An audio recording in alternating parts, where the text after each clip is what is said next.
La esencia del lenguaje es la comunicación humana.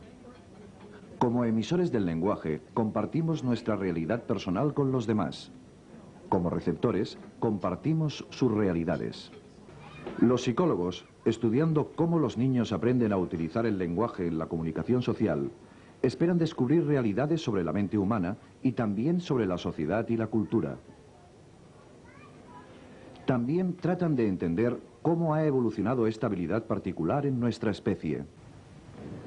¿Nacemos con una predisposición incorporada para utilizar el lenguaje? ¿Cómo aprendemos a utilizar las palabras y a estructurar las frases de manera coherente? ¿Qué papel desempeñan los padres a la hora de enseñar a los niños a comunicarse? ¿Qué es lo que hace hablar a los niños? Tan pronto como nace un niño, se inicia un proceso sorprendente, un proceso que todos damos por hecho, el desarrollo de la comunicación y del lenguaje. Los niños producen sus primeros sonidos cuando nacen y pasan a decir sus primeras palabras alrededor del primer cumpleaños, es decir, a una velocidad sorprendente. Y cuando empiezan a ir a la escuela, ya hablan casi como los adultos, con un vocabulario de más de 14.000 palabras. Pero, ¿cómo lo hacen? ¿Cuál es el proceso a través del cual se adquiere el lenguaje? ¿Cuánto debemos a la naturaleza, nuestra herencia genética, y cuánto debemos a la educación, al ambiente en el cual aprendemos? Hasta hace poco se daba por sentado que este proceso se basaba solo en la educación, que los niños aprendían a hablar imitando a los demás, principalmente a sus padres, que el lenguaje era una habilidad aprendida, un hábito reforzado. Pero en 1957, el lingüista Noam Chomsky, del Instituto de Tecnología de Massachusetts, revolucionó el estudio del lenguaje al poner en tela de juicio esta suposición. Analizamos el difícil problema empírico de explicar cómo un niño pequeño, con una información disponible muy reducida, adquiere un sistema y un conocimiento del lenguaje que le permite emitir y entender este gran número de frases nuevas.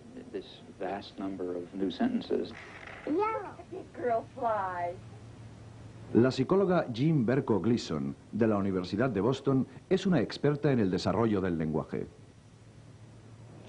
Chomsky y sus seguidores creen que los seres humanos llegan al mundo con lo que ellos llaman un mecanismo de adquisición del lenguaje, lo que en realidad equivale a una estructura neurológica en el cerebro. No han especificado dónde está, pero dicen que el mecanismo de adquisición del lenguaje es lo que hace posible que los niños aprendan cualquier lengua en cualquier parte y que solo los seres humanos poseen este mecanismo, que es el que hace posible que los niños adquieran el lenguaje y conozcan la estructura profunda o el significado del lenguaje, porque los principios son innatos. Las ideas acerca de la capacidad biológica del lenguaje provocaron la creación de un campo completamente nuevo, llamado psicolingüística del desarrollo. Muchos psicólogos creen que la interacción social entre el niño y los padres desempeña un papel principal en el desarrollo del lenguaje. Las relaciones sociales pueden ser necesarias para activar el mecanismo de adquisición del lenguaje de Chomsky. La investigación ha mostrado que los bebés muy pequeños prefieren oír voces humanas a otros sonidos y ver caras humanas en vez de otras imágenes. Incluso los bebés de unas pocas semanas se disgustan cuando la voz de sus padres se apareja con la cara de un extraño. El papel de la interacción social en el desarrollo del lenguaje ha sido el tema principal del trabajo de Berko Gleason. Sabemos que los bebés nacen con unos sistemas especiales en su cerebro o en partes especiales del mismo dedicadas al desarrollo del lenguaje. También sabemos que tienen capacidades especiales que solo los humanos parecen tener, pero el disponer de una capacidad neurológica especial no garantiza la adquisición del lenguaje. Para desarrollar el lenguaje, los bebés tienen que relacionarse con otros seres humanos. Tienen que oír el lenguaje que se les habla a ellos. No lo pueden aprender si solo oyen lo que se habla a su alrededor o dicen en la televisión. Tienen que interactuar con otra gente. La interacción social es realmente la base del desarrollo del lenguaje en los niños.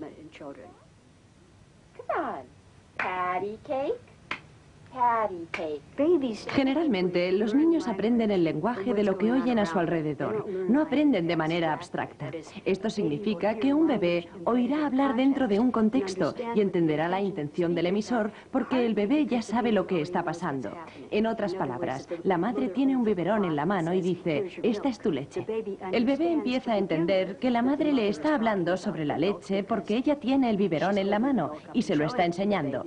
El bebé entonces empieza a ser capaz de descodificar la intención de la persona que habla porque las intenciones están dentro del contexto de lo que ocurre en la vida del bebé. Si observamos a las madres junto a sus bebés, podemos ver que éstas hacen cosas muy típicas para que los bebés aprendan a hablar. En una familia de habla inglesa, por ejemplo, a los bebés se les habla mucho más despacio que al resto de la familia. Los padres pronuncian muy claro cuando se dirigen a sus bebés, utilizando frases cortas y sencillas con muchas repeticiones. La gente dice, mira el libro, esto es un libro bonito. De esta manera, al bebé le es más fácil descodificar el lenguaje que no si el bebé oyera a los adultos hablar sobre política durante la cena. Este era el ejemplo perfecto de una madre hablando a su niño pequeño. Por ejemplo, le habla en un tono de voz más alto que a los demás. Le habla lentamente. Habla de las cosas que el bebé está mirando en aquel preciso momento. La madre hace una cosa realmente interesante, atribuir significado al bebé. Por ejemplo, el niño señala una cosa en el aire y dice bebé, y la madre, mirando a su alrededor, pregunta, ¿dónde está el bebé? Como si el bebé estuviera realmente hablando de un bebé. Como si la madre intentara hacerle entender al bebé que el lenguaje tiene un significado. Cuando dices alguna cosa, los demás... Por consiguiente, tanto la naturaleza como la educación son importantes en el desarrollo del lenguaje, pero también existe otro proceso crucial que analizar. La investigación ha demostrado que cada niño en cada cultura pasa por algunas de las mismas secuencias y por las mismas etapas a la hora de hablar su lengua materna. Este proceso universal sugiere que también hay alguna forma de maduración biológica a tener en cuenta. Al igual que sucede al comer o andar, lo que un niño pueda hacer con el lenguaje en un momento dado depende del programa de desarrollo. Este programa regula la maduración del cerebro y de ciertos músculos de la boca y de la garganta que son necesarios para la comunicación. La primera etapa en la adquisición del lenguaje podría ser el llorar. Es nuestro primer acto de comunicación. Los bebés lloran porque tienen hambre o están cansados o tienen frío o les duele algo. Y el sonido que producen suele provocar la respuesta social deseada. Otros sonidos comparables son los arrullos y gorjeos que empiezan a emitirse alrededor del segundo mes. El segundo paso en el desarrollo del lenguaje es el balbuceo de sonidos silábicos.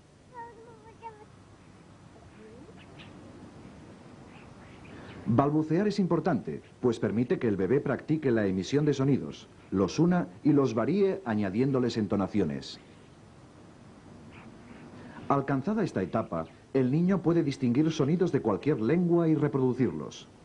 Esta habilidad se conoce por adaptabilidad universal, pero cuando el niño cumple un año, pierde esta flexibilidad.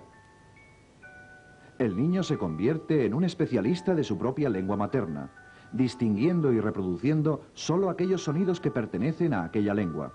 Sin embargo, las primeras conversaciones de los niños no contienen palabras. Se comunican con sus padres alternando y coordinando sonidos y entonaciones. Y como respuesta, los padres utilizan entonaciones melódicas reservadas normalmente para tranquilizar, estimular o advertir al bebé. Entonaciones que no aparecen en una conversación típica entre los seres adultos. Esta forma de discurso se denomina maternal o paternal. Anne Fernald, de la Universidad de Stanford, ha estudiado este fenómeno en distintas culturas alrededor del mundo. Mucho antes de que los niños empiecen a hablar una lengua o a entenderla, se comunican muy activamente con sus padres. Entienden a sus padres. En nuestra investigación estamos muy interesados en descubrir cómo se establece la comunicación preverbal y lo que hacemos es grabar situaciones comunes de la vida cotidiana de un niño en las diferentes culturas del mundo. Hasta ahora hemos experimentado con distintas lenguas europeas, francés, italiano, alemán, inglés y también el inglés americano, y también con una lengua nigeriana llamada Hausa, además del japonés. Y hemos encontrado que las melodías que aparecen en el habla de los padres y de las madres en estas situaciones son muy similares. Y existe la hipótesis de que la melodía es el mensaje, que el contorno musical de la voz es lo que le transmite el significado al niño mucho antes que empiece a hacerlo la lengua.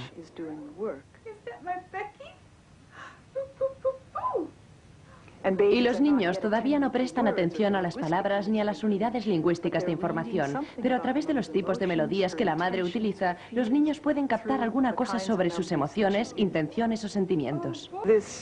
Este aparato es un oscilógrafo conectado a un detector de entonaciones que nos permite examinar las melodías o las modulaciones del contorno del tono de la voz que proyecta la madre cuando habla con un niño que se comunica de manera preverbal. Les daré dos ejemplos. En inglés americano, para alabar a un niño y hacerle saber que estamos contentos de algo que ha hecho, se le dice: muy bien, chico, muy bien.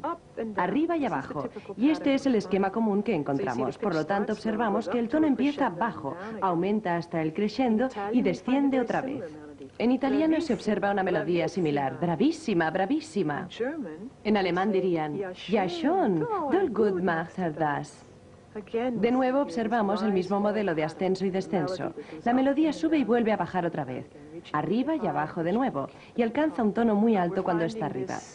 Este esquema de subida y bajada aparece en todas las lenguas europeas que hemos examinado y también en unas grabaciones recientes del japonés. Otra cosa que sucede a menudo en la vida del bebé es que la madre diga no. Por ejemplo, el niño quiere acercarse a una lámpara o a un enchufe donde hay un posible peligro, o quiere subir las escaleras. Entonces la madre dice: no, no hagas eso, no. Utiliza una vocalización corta y tajante y de una frecuencia mucho más baja. En francés sería: no, no, c'est défendu. También corto y brusco. En alemán ocurre lo mismo. Nein, nein, mach du nicht. Corto y brusco, y no suave como el contorno de la alabanza. Una vez más, encontramos melodías universales en japonés, al igual que en otras lenguas europeas, y las distintas clases de contornos de entonación de la voz que usa la madre para transmitir el mensaje al bebé, quien todavía no entiende las palabras. Es importante que vayamos más allá y observemos otras culturas con actitudes muy distintas hacia los bebés, hacia la expresión de las emociones, todo ello con el fin de demostrar nuestra hipótesis sobre la universalidad. Una vez que los niños han practicado los procesos básicos del habla, están preparados para el tercer paso en el desarrollo del lenguaje, que llega hacia el final del primer año, el nivel una palabra. Las primeras palabras forman parte de un ritual de comportamiento, como por ejemplo decir hola o adiós. El siguiente grupo de palabras es aquel que expresa relaciones de varios tipos. Primero aparecen relaciones entre los objetos y las acciones. Por ejemplo, decir pelota para querer decir tirar la pelota o recogerla. Luego aparecen las relaciones entre los objetos. Decir, por ejemplo, peces cuando se señala una pecera vacía donde antes había peces. Y finalmente aparecen las palabras que conciernen a los hechos, como por ejemplo otra vez o más, cuando el niño quiere que le vuelvan a empujar. ¿Qué es esto? Dime, ¿qué es? Es un avión. ¿Un avión? Muy bien. Cuando un niño aprende a utilizar palabras como pelota o pez o más, está aprendiendo a utilizar símbolos. Las palabras, al fin y al cabo, están para algo más, los objetos o las acciones que describen. Los símbolos pueden utilizarse únicamente con cierto grado de habilidad cuando varias de las capacidades mentales han madurado suficientemente. Esto sucede durante el segundo año de vida. Para utilizar las palabras como símbolos, la memoria del niño debe ser capaz de almacenar imágenes o códigos de memoria de objetos y acontecimientos, y ser capaz de recuperarlos con las palabras adecuadas que los simbolizan. Al mismo tiempo, el niño también tiene que entender la forma de manipular cada instrumento para que las cosas ocurran. Estos instrumentos pueden ser tanto personas como objetos. De hecho, los padres son el instrumento más significativo que el niño aprende a manipular para conseguir sus objetivos. Seguidamente se llega al nivel 2 palabras. Independientemente de cuál sea su lengua materna, todos los niños normales alrededor del año y medio empiezan a usar frases de 2 palabras para expresar una serie de funciones comunes. Localizar y nombrar cosas, pedir y desear cosas, describir acciones y situaciones, preguntar, modificar y calificar. Finalmente, el último nivel formal de este desarrollo temprano es el nivel telegráfico. A los 2 años construyen frases sencillas, formadas principalmente por nombres y verbos. Estas frases carecen de plurales, artículos y tiempos verbales, pero conservan el orden común de palabras que responden a primero actor, segundo acción y por último objeto.